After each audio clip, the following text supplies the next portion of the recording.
South Face of Annapurna is something completely beyond what anyone's tried in the Himalayas.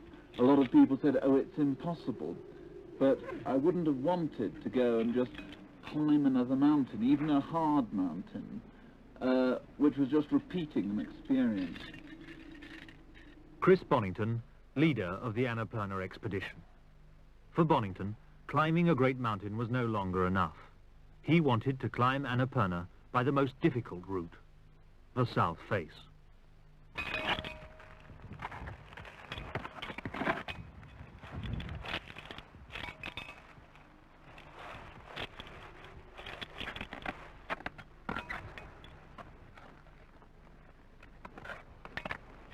One or two good climbers have said about this climb, you know, it's suicide, but I think different climbs, bigger climbs every year, I think, has to be a must really. You can't just say I've climbed the Eiger, I've climbed the Matterhorn, I've climbed Everest and finish. It just doesn't finish there.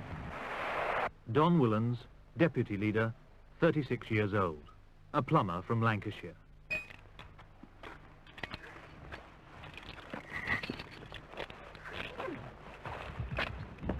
If climbing was completely safe, you know, I mean, if they found some way of stopping avalanches, or if you fell off backwards, you know, your wings sprouted out and you just flew back to your original position, then it wouldn't have the same attraction that it had before.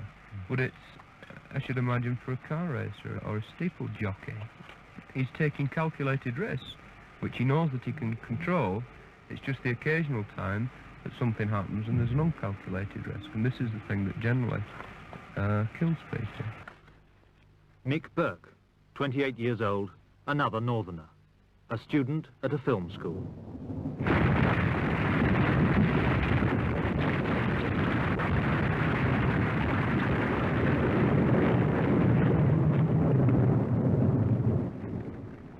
Would you think it worth the loss of life to get up this mountain? I mean... Oh, no. No, I don't think any of us on this expedition would.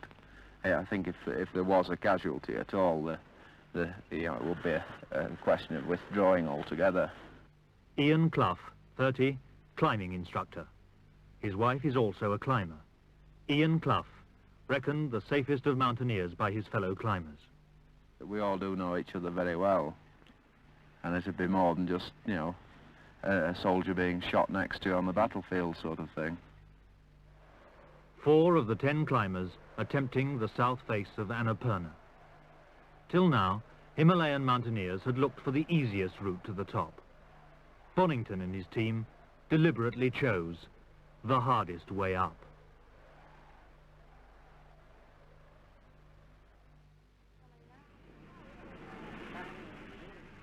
The Annapurna expedition arrives at Pokhara in Nepal. This was the strongest climbing team ever to leave England. 9 Britons and 1 American, all of them experienced on dangerous mountains throughout the world.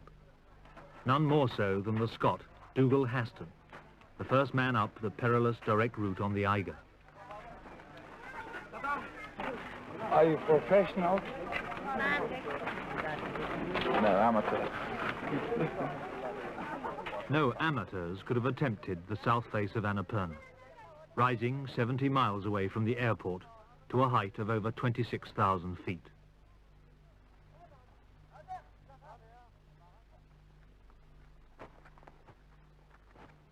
In the Himalayas, there is only one way to travel, on foot. Only one way to carry, on men's backs. The expedition's porters were Gurkhas from West Nepal, an old recruiting ground of the British Army. They themselves formed a small army of 400 men.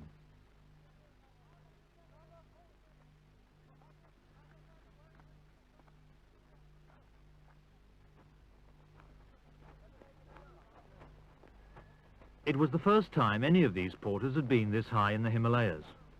For them, mountains are the dwelling places of the gods, not for climbing. But for £4 a week, they were prepared to carry this high and brave the end of a Himalayan winter.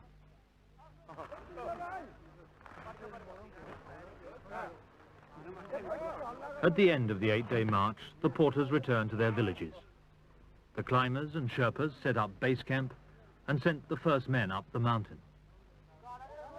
For the first time, they could see Annapurna's South Face plain, 2 miles high, dominating base camp at 14,000 feet. The South Face was a wall of rock and ice of massive height. The world's highest building, New York's Empire State, is 1,250 feet high. It looks small enough against the north face of the Eiger, the most dangerous climb in Europe. But the Eiger is swallowed up by the south face of Annapurna, and here the climbing would be just as hard, but its greater height would make every move more difficult. From base camp, the expedition planned to pick its way through 2 ice falls up to the first great obstacle on the face, the ice ridge. Higher still, they would have to tackle at altitude the rock band, half a mile of vertical rock that barred the way to the summit. Side view, the mountain looks even more formidable. No one even knew whether a mountain face so steep could be climbed at such a height. But before the great obstacles could be tackled, the first 3 camps had to be established lower down, and 5 tons of food and equipment carried up to 20,000 feet. When Camp 3 was stocked up, the real climbing would begin.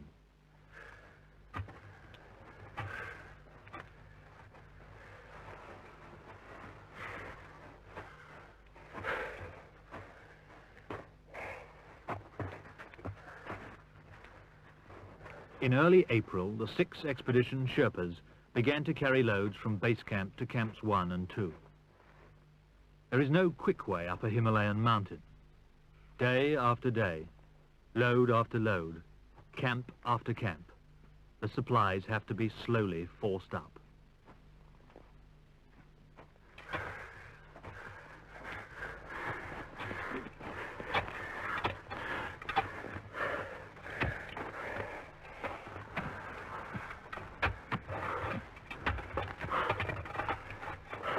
The Sherpas live high on the slopes of Everest itself.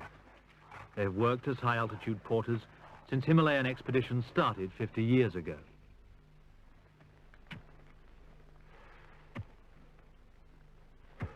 Every day there was movement on the mountain. While the climbers out in front were finding the route and fixing the rope, the load carriers followed. On these lower slopes, the main dangers were from avalanches and ice falls, unstable ice blocks that at any moment might melt and fall.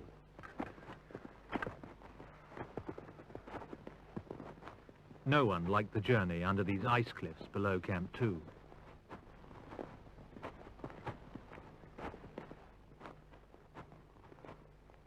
Higher up, Whillans and Haston had forged ahead to establish Camp 3 at 20,000 feet. Haston hadn't enjoyed the carry. This, in fact, is the nasty part of Himalayan climbing. Everyone dreams of dashing glory and leading out in front and doing the beautiful pitches and enjoying the climbing and the scenery. But in fact, for a majority of the time, your head's down in the snow and you're plodding up with a big monkey on your back.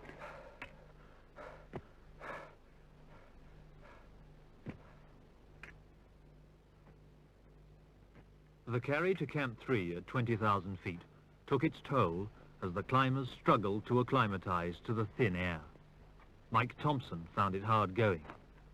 Most of the way it's up a very steep, well, up a fairly steep gully, up snow, so that it's, I don't know, about 40 degrees.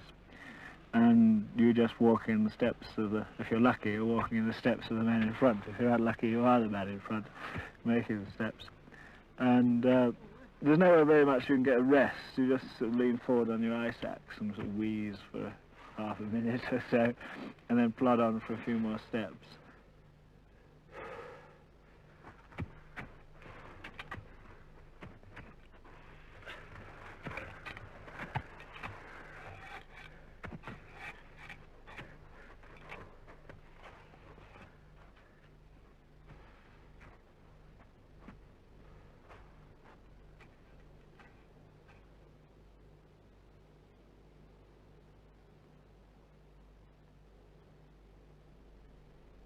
In spite of the views, Haston and Willans were also suffering. 20,000 is a kind of crunch barrier where people really get knocked up on this expedition. Living at high altitude is dirty and uncomfortable. Don Willans. When you wake up in the morning and the inside of the tent is all covered with thick frost, and then the sun strikes it. Well, you're waiting for the sun, but there's always a hitch somewhere. It melts all the ice, of course, and it drips all over you. And then after the first hour, when everything's nice and dry again, that's when you start to enjoy it. You can come out and walk around and have a look at all the peaks, and that's great. And then there comes the point where you got to put your sack on and start, and for the first 10 minutes, quarter of an hour, that's purgatory. Anybody bounds out of bed at 20,000 feet, and how marvellous it all is and how great it feels. I always think they're either putting on an act or there's something peculiar about them, because you just don't feel like that at 20,000.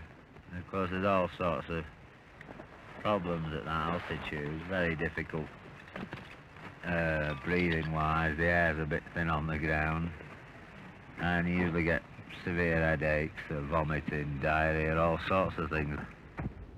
Willans and Haston, so different in character, were blending into an ambitious team, always happy to be in front. I don't think we'd really be going up there if we were suffering all the time. It'd be a bit of a futile exercise if you were just going up to suffer. It has its strange form of enjoyment.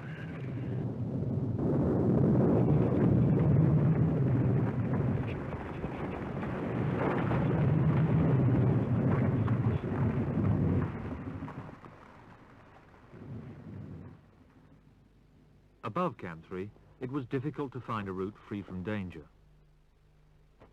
The skill of the climbing is, of course, to avoid the danger, but occasionally there is no way to completely avoid it. You've got to take a certain risk, and I don't like it when I'm in those sections.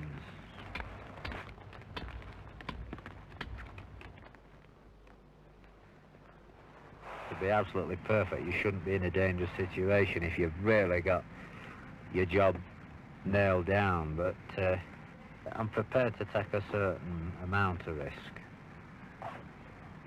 But I don't like danger at all.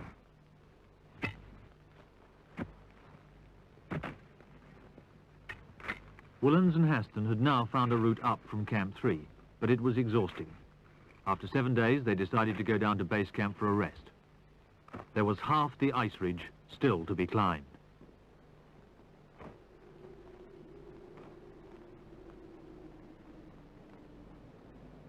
From Camp 3, the route established by Willans and Haston had to run along the top of the ice ridge.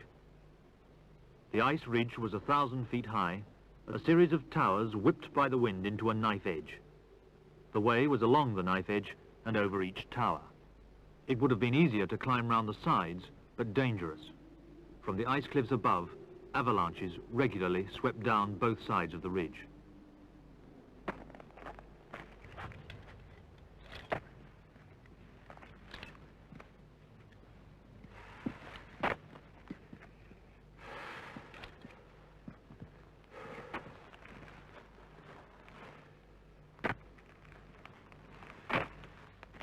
Clough and Chris Bonington took over on the ridge, and from now on, pair after pair of climbers took turns forcing up the route for 3 or 4 days until they were exhausted and replaced by a fresh pair.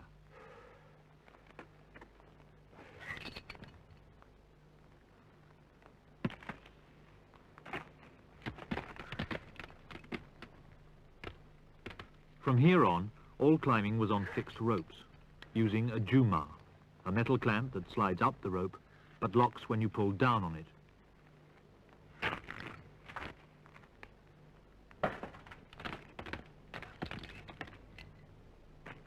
Just getting up the ropes fixed by the previous pair was hard enough at 21,000 feet.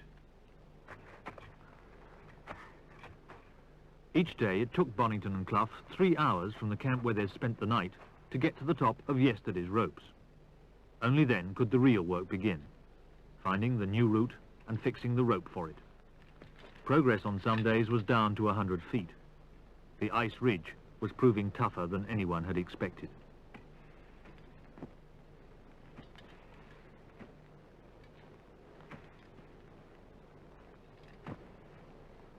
Resting down at base camp, Dougal Haston followed the climb with Willans.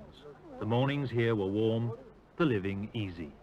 It's a nice feeling looking up at the mountain from here and seeing someone else toiling for a change.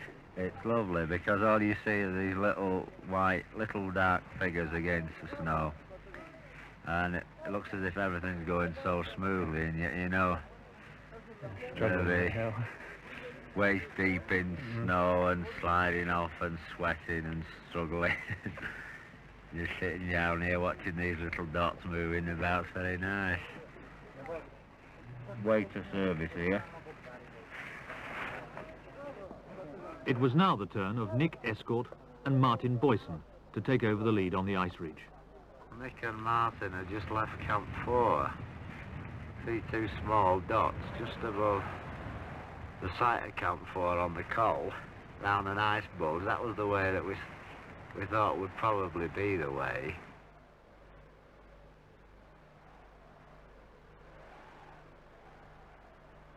Boysen, with Estcourt, now faced at 22,000 feet, the hardest climbing ever attempted in the Himalayas.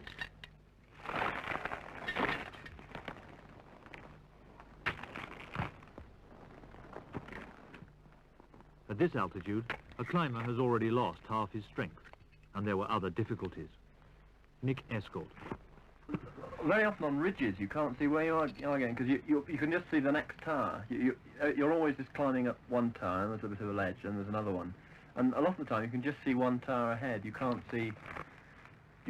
very difficult to get an overall idea of where you are.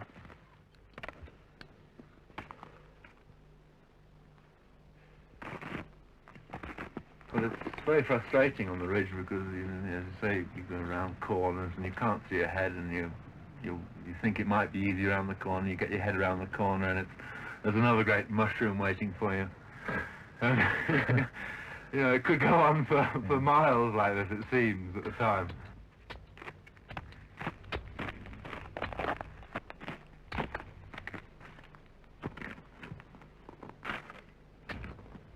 The climbing is quite enjoyable if it wasn't so tiring. Yeah.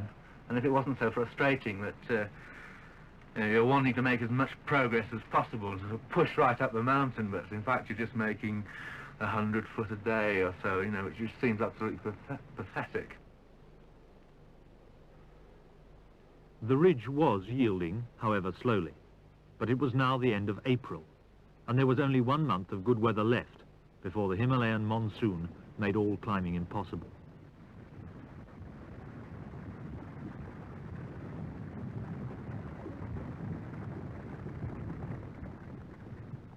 The route up the ice ridge was hard but safe. Boysen could watch the avalanches go by and even enjoy the view.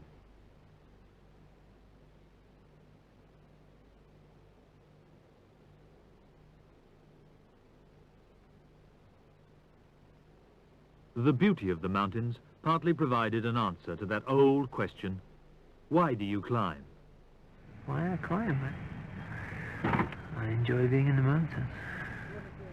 I think there's possibly, I think Dougal and I have two different reasons for climbing, you know, almost entirely. Some people could do a climb for a kind of sort of emotional experience, just a very personal thing. And I do it very much as a practical thing. I get a certain satisfaction from doing a job well, same as a tradesman would. Dougal doesn't have a trade or anything like this. He's more intellectual, books and maybe a kind of feeling they get. But to me, I approach my climb, or this climb, just the same way that a blacksmith would approach a job or anything like that. Okay, I do stop now I admire the views and I relax in the atmosphere and everything else. I appreciate the scenery, but I know that this scenery is very dangerous, and first and foremost, my approach to the mountain is a practical one. Whereas I think the dude is a wee bit more romantic. I'd be perhaps taking more fuss about things where he just put the sack on and just waft off and take whatever came, whereas I would more of an engineering type. It's wrong to say I'm romantic about climbing. That's totally wrong. I mean, I'm analytic about climbing. I'm not romantic about it. Climbing is a total life form almost. It's not just a trade. It's also there's an intellectual side of climbing. There's a practical side of climbing. It's almost a whole, as I say, a whole life form. What about at this stage of the expedition? Is there, do you feel this sort of jockeying for position as to who will be the people for the summit bid? No, from what we've seen, the mountain's beginning to show its teeth now. It's getting really quite tough. If there's any jockeying, it's for a bed in the base camp for a rest. Do you think that mountains have got the edge over climbers, or that with all this modern equipment and modern gear, you've got the edge over the mountains nowadays? It's surprising how easily all this equipment does mean absolutely nothing. I mean, we can only climb under certain conditions at certain hours of the day where the mountain's amenable to it. It's warm enough, but as soon as the sun goes down and the wind comes up, even a slight breeze, the temperature drops so fast, and you can feel your nose or your face going, frostbitten very quickly. As soon as a small breeze, like a thing like a breeze, or the sun drops down, bang, you're straight back into your tent, into your sleeping bag, and you don't come out there until the sun comes out. So really, it does have the edge. You very much have to abide by the rules of nature. Whillans faced 4 days climbing just to get back to the front again, since there were now 4 camps strung out over 2.5 miles of the South Face. Camp 4 at 21,000 feet was now the highest camp, and from here, Estcourt and Boysen had carried the route up until the ice ridge tapered off into ice too flaky to climb. The only solution was to move off the ice ridge, and across, and then around the end of the ridge. After that, the way was open to move up and start gaining height again.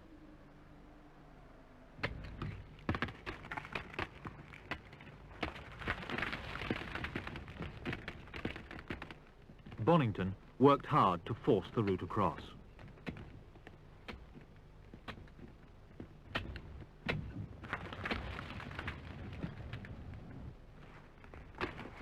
The climbers called this section the Terrible Traverse.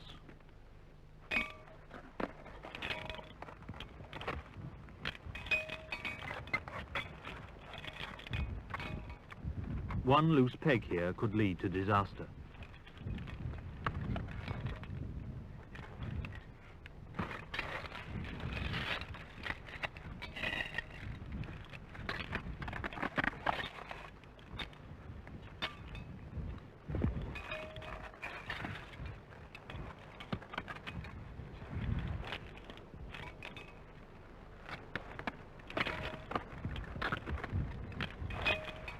For 3 weeks, the climbers had seen nothing but the ice ridge in front of them.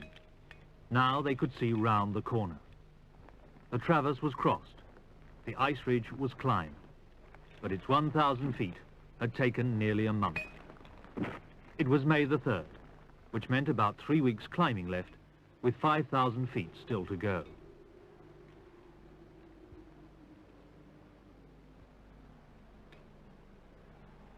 The next job was to find the site for Camp 5 and build up supplies there to tackle what could be the biggest obstacle of all on the way to the summit of Annapurna, the rock band.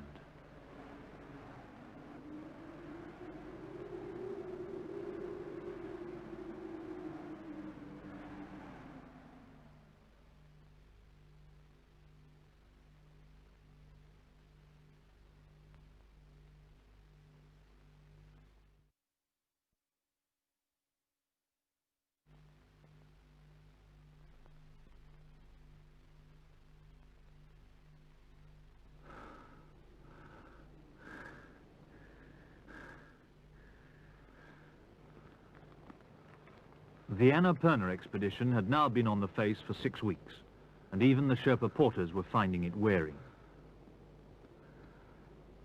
On other mountains, the Sherpas had carried right up to the summit, but on the South Face, they could go no higher than 21,000 feet, because the climbing ahead was too difficult.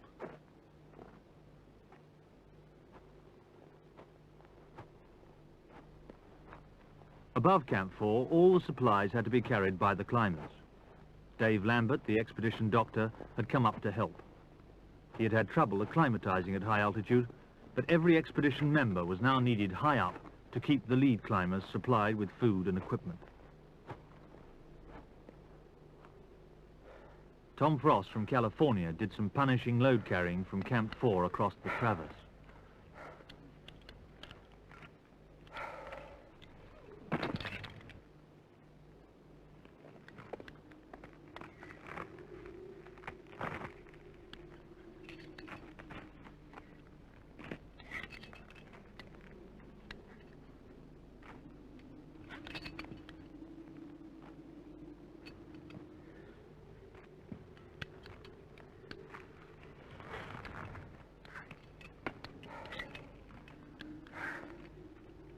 The Traverse was hard enough, but with a 35-pound load on your back, it was even more exhausting. After the Traverse was crossed, there was more punishment. A long, steep snowfield, which the load carriers had to climb, the whole of it threatened by 300-foot ice cliffs. The end of the carry, Camp 5, tucked in a crack at the foot of the rock band. Camp 5 clung to the great wall of the rock band. The rock band had to be climbed in the next 2 weeks if the expedition was to get to the top. The rock reared up for half a mile to 25,000 feet, ending in snowfields that led to the still distant summit.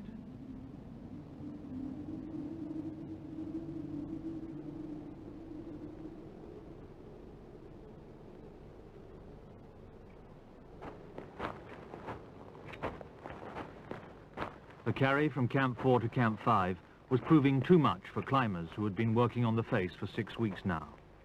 Mike Thompson had to come down to base camp. What's the matter with the leg, Mike? I just can't get them to work. They don't seem to function very well. Good afternoon. What are they stiff, or you just no control? Just completely nothing. I don't think I'll make it here, actually. Where have you come down from? From 4. What have you been on, the 4 to 5 carry? Well, I was on it for a day, yeah. He died. What is the actual carry from 4 to 5 like? Now it's going to be split, but if you do the complete carry, it's absolute killer. Set off at 8 in the morning and not back till 5 at night. How did it affect you? I didn't get there. We got to the Seracs, which are about 300 feet short of Camp 5. And I thought to myself, I'm going so slowly, I'm not going to get there, I'll leave my load here. So just decided not to go any further, to turn around. I just tied a loop in the rope and hooked my rucksack onto it. And I just leant onto the rucksack to have a bit of a rest. And then I felt fantastically sick and faint. And I started sort of shivering, and then I just passed out. And Mick was coming up behind me. He got up. I thought I was. I've never felt suddenly so ill. And, Well, you thought you were dying, did you? I thought, well, this is it. I thought, what a stupid place. Right now, just before I went out, I thought, I had a few sort of thoughts pass through, but I really genuinely thought I was on the way out, and Mick did as well. When I came round, he was just pinching my Mick's nuts out of my rucksack. He took his rucksack off and fastened himself onto the rope, and so I caught up with him then, and he was moaning and groaning, saying, I've got to sit down and things like this. And then he passed into a state of sort of unconsciousness, more or less. The thing was, there was very little I could do. I said, are you okay? And he very obviously wasn't okay. It was really funny because I wasn't very sensible about it. There wasn't anything I could do about it. I just thought he was going to die on me, and I thought he'd just completely overdone it at altitude. And he had some nuts which he'd offered me when I first got there. Well, these are still on these peanuts. And it wasn't a case of thinking of getting the nuts off him before he seized up. It was just that I really felt like doing something whilst I waited for him to die. And I asked him had he got his nuts, and he said it seemed to sort of bring him to a little bit. And anyway, after it was about 10 minutes, a quarter of an hour or so, and I was just sort of stood there smoking, waiting for him to pass on. No, I've never felt so exhausted. You think you know, you go and put a foot somewhere, and it goes somewhere else altogether. It's just completely exhausted.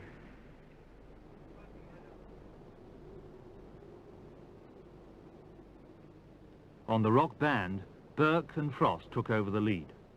At 23,000 feet, the air is thin.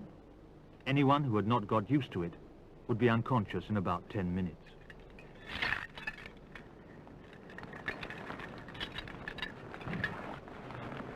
It was the first time Burke and Frost had been sent up front by their leader Bonington. They complained that he had been favouring Haston and Woolens too much and using them only to carry. Burke soon hit problems. On the rock band, the very last pitch which we did, there was some difficult climbing for the rock band, and I realised I'd run about 40 foot of rope out without a peat on, which meant I was going to take a longish fall if I fell off, and I got somewhere quite difficult, so I started putting pegs in, because I suddenly realised that if I fell off I might break my leg, and up there at 24,000 that's going to be hard. But even whilst I was climbing, I was working out an evacuation route. You take into consideration the fact that you might get hurt, but you're already one step ahead, in that if you do get hurt, you've got a rough idea as to what you're going to do, you know, immediately, even sort of whilst you're falling.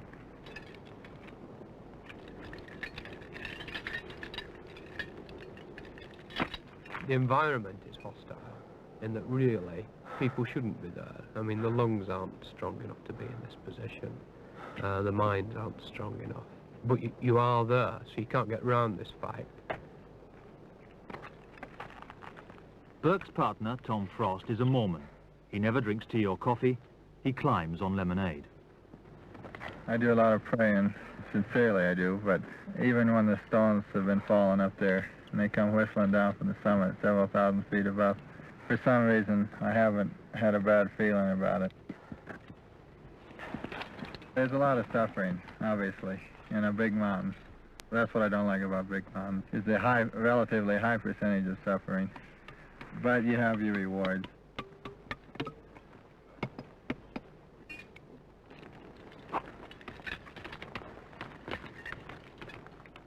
You'll be climbing along and you'll think, oh God, I'm just absolutely knackered, I can't move up another foot.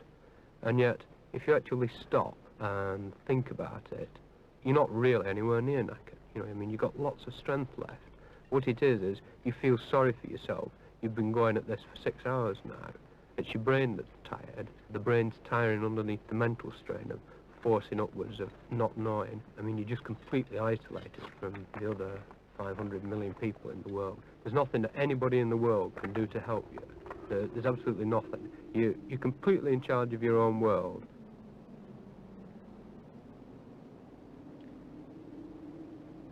Progress was good.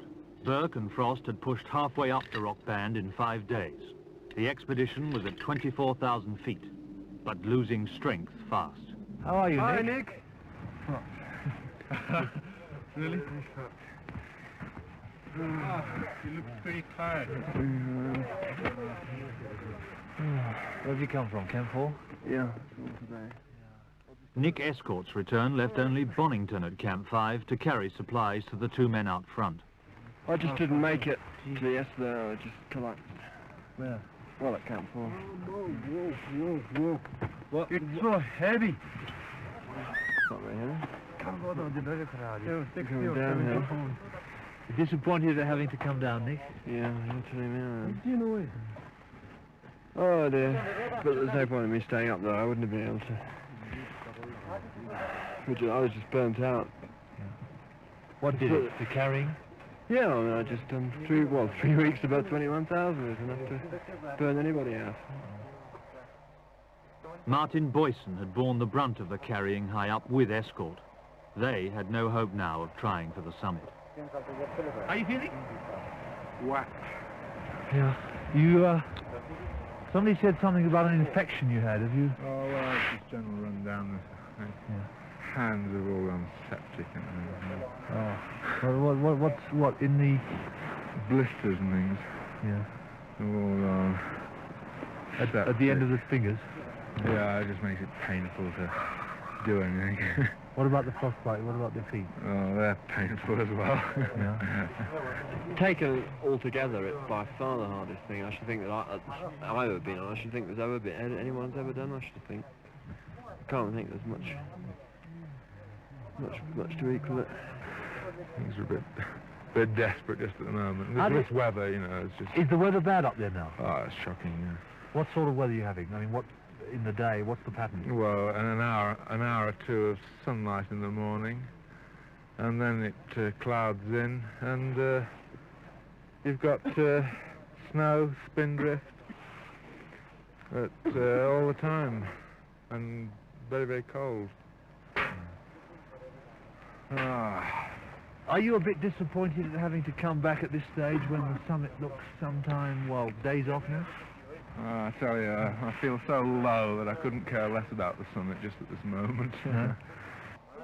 Did you think at one time, Nick, that you might have been in a summit party? I mean, were you going that well? I was going. Well, I was always aware this might happen because I've been up there longer than anybody else. Yes, you've been there a long time. Do you wish you'd have come down for a rest, or is it just one of those things that happen? I mean, yeah, I do, yeah. But at the same time, it's what expeditions are all about, you know. As long as somebody gets to the top, that's the main thing. Can you honestly say that But there's a bit of jealousy, yeah. Is there? You'd like to have been there. Yeah. And it's gonna, I mean, it's that much less for you that you haven't been to the top. It's like, you know, a game of football, you know. It's important that somebody on your side scores the goal, but it's bloody nice if it's you.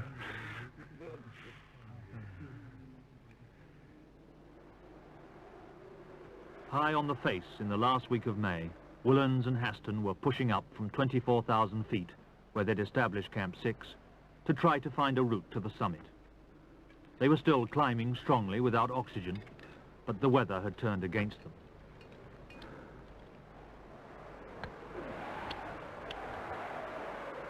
The monsoon, due in June, looked as if it had arrived early. Unless the weather cleared, no one would get to the summit.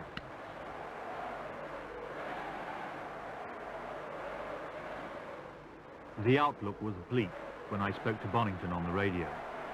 How are Don and Dougal now up there? Are they in a position to move on, or are they short of supplies because of the weather? They are short of supplies. The trouble is that we've had to push this final summit attempt at the end of a long, hard grind when quite a number of the members of the team have inevitably had to go down for rest and are just about finished. The weather is quite indescribably bad up there. The wind gusts were very, very fierce, desperately cold. Until the weather improves, we can't make a move. Never.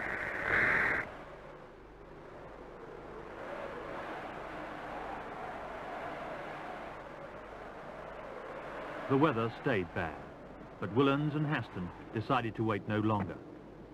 They went for the summit. For 7.5 hours they kept climbing. On the last ridge, Woolens fixed a rope to get them down quickly if they got into trouble.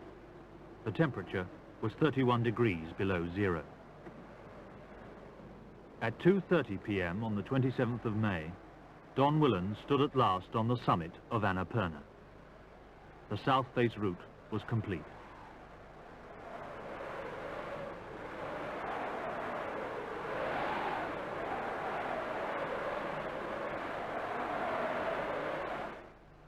Willans and Haston returned to Camp 6 to break the news on the radio. Hello, all stations Annapurna. This is Camp 6. How can you reach me? Over. Hello, Camp 6. This is Camp 4. How did you get on today? Over. Well, we have some good news for you, sir. Just after this afternoon, following the last 50 summit of the mountains. Over. It's really fantastic. It's tremendous. I just can't say how glad I am. It really is terrific.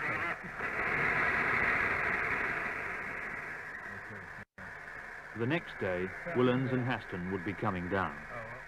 Welcome back. Hi. Hi. How are you? So was a call of your whiskey. Had a bad trip down from the summit today? Yeah. It's a long way from 6. Yeah. It took Willans and Haston 2 months to get to the top of Annapurna. It took only 1 day to get down. The weather was worsening. Perhaps they had made the summit just in time. You haven't seen one of those for 2 months, have you? No. Well done. Welcome back.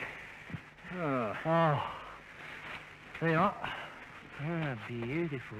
See ya. I'll turn the right off now. Well, you better have a rest, huh? The days leading up to the summit, you were literally living on porridge, were you? Well, I had 2 days on cigars and snow water. And then he came back with a few odds and ends. Slabs of toffee and stuff. And then he had some porridge. Kept having a different flavour. He brought a bit of jam. We had a jam flavoured porridge. And we had a mint cake flavoured thing. And then we had a rum fudge or something flavoured porridge. Yeah. So it was basically just porridge with variation. Yeah, it was porridge twice a day. Do you feel that it was a sort of last-minute effort, your bid, before the weather really closed in and stopped all climbing? Yeah, it could have been. We had the feeling that the weather was really crawling up on us when we were sitting in Camp 6 waiting and stuff going. And it was a snatch. Yeah.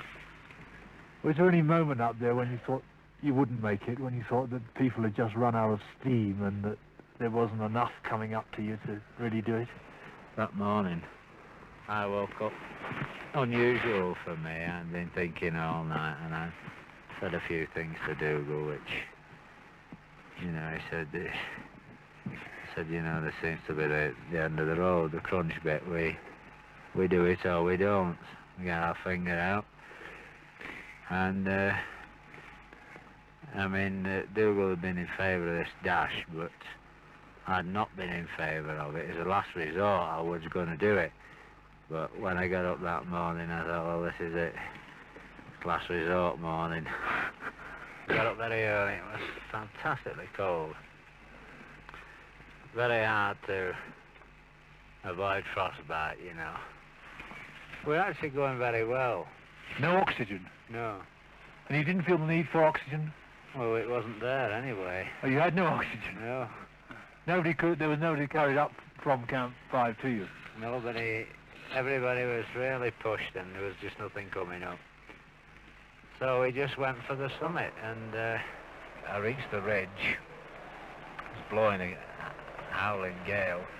I just sat there and waited for him to pop over the top, and walked onto the summit, which was just only a few yards away, just a high point on a ridge of ice, and he took some film, and then he went onto the top, and I took a bit of film. And when you were at the top, was there any elation on your part?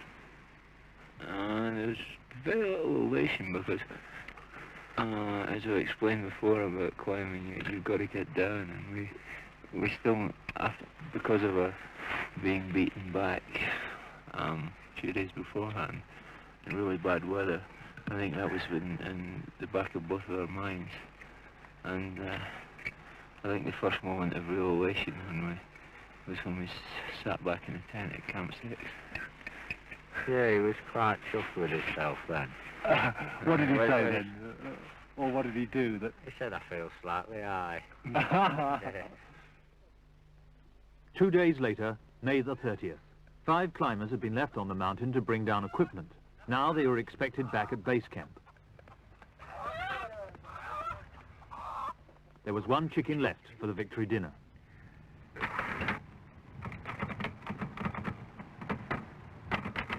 Bonington was finishing his last expedition report. The base camp manager, Kelvin Kent, was sending the news to the outside world. Text reads, the British Annapurna South Face expedition reached the summit of Annapurna 1 on 27th of May. I say again, figures 27 May at 14:30 hours local time. Stop. The summit pair were Don Willens and Dougal Haston. Stop. Roger so far, over. They left Camp 6.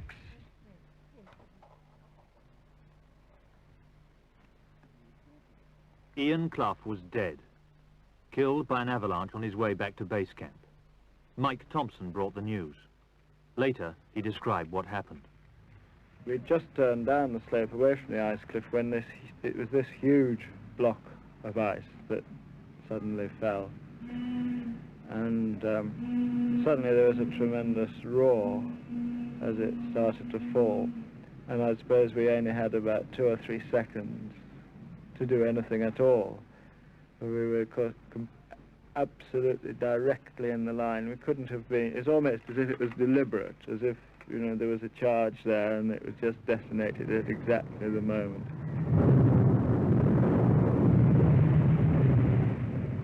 Thompson flung himself against a cliff. When it was over, he was still alive. The scene had completely changed. There was just a huge tumbled mass of blocks of ice, sort of the size of cars, just all piled up. And I shouted, Ian, and I went down in among the blocks of ice and shouting all the time in case there was any chance. And I got about 50, 60 feet down the slope and found Ian's body just sticking out from beneath one of these huge blocks of ice. And then more or less ran all the way back into base camp. The summit pair were Don Willens and Dougal Haston. Stop. Roger so far, over. Somehow one felt they had to get the news of the tragedy down as soon as possible. And there was also just the feeling that one, you know, the need to be doing something.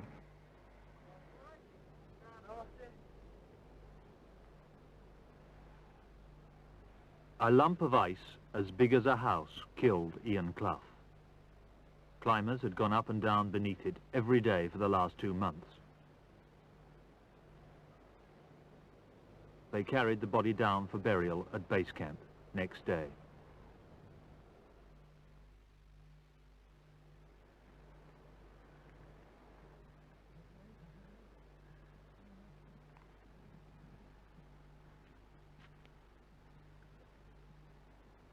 Ian Clough was buried at base camp on May the 31st, the day the expedition was to leave Annapurna.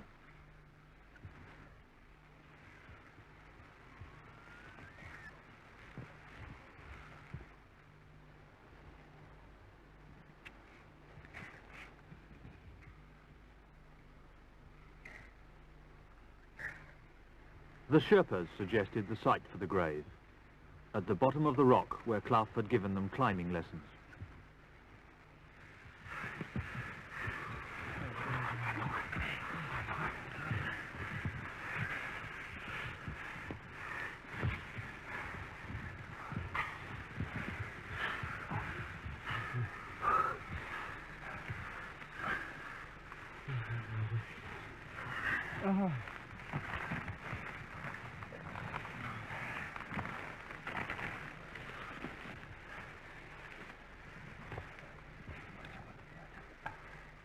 I should just like to say a very few words about Ian. He was a fine mountaineer, and a very, very safe one. But most important of all, he was the kindest, he was the most unselfish, and I think the most universally liked person that I've ever known. I'd be grateful, Tom, if you could take care for us. Our Father which art in heaven, we thy brethren have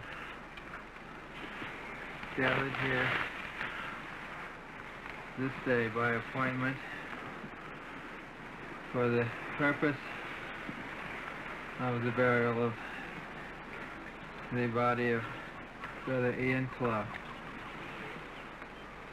Father, we thank thee for this earth which thou hast created, for these beautiful mountains. We're grateful indeed for the opportunity which we have had during these past months to be here.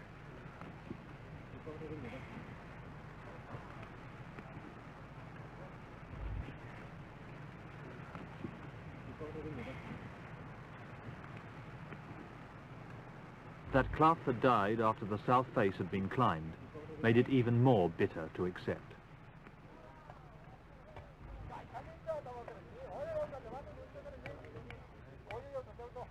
I almost feel as if I was cheated.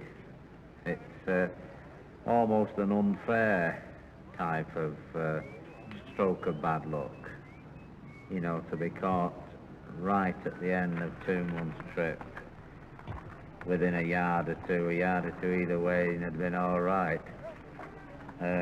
You can't fight that kind of thing. 1 hour after the funeral, the packing was finished.